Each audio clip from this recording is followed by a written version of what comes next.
ঘূর্ণিঝড় রেমালের তাণ্ডবের বিভীষিকা শেষ হতে না হতেই ধেয়ে আসছে রেমালের চেয়েও ভয়ঙ্কর আরেকটি ঝড়, যাতে লণ্ডভণ্ড হতে পারে ঢাকা সহ দেশের ১৭টি অঞ্চল।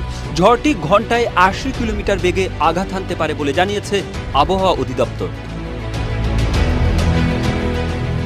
রাত ১টার মধ্যে রংপুর, রাজশাহী, পাবনা, টাঙ্গাইল, ময়মনসিংহ, ঢাকা, ফরিদপুর, কুষ্টিয়া, যশোর, খুলনা, বরিশাল, পটুয়াখালী, কুমিল্লা, নোয়াখালী, চট্টগ্রাম, কক্সবাজার এবং সিলেট অঞ্চলের উপর দিয়ে দক্ষিণ পূর্ব ও পূর্ব দিক থেকে ঘন্টায় ৬০ থেকে ৮০ কিলোমিটার বেগে বৃষ্টি অথবা বজ্রবৃষ্টি সহ অস্থায়ীভাবে ঝোড়ো হাওয়া বয়ে যেতে পারে। পাশাপাশি এসব এলাকার নদী বন্দরগুলোকে ২ নম্বর নৌ হুঁশিয়ারি সংকেত দেখাতে বলা হয়েছে। এদিকে থেমে গেছে ঘূর্ণিঝড় রেমাল, তবে পথে পথে রেখে গেছে তাণ্ডবের চিহ্ন।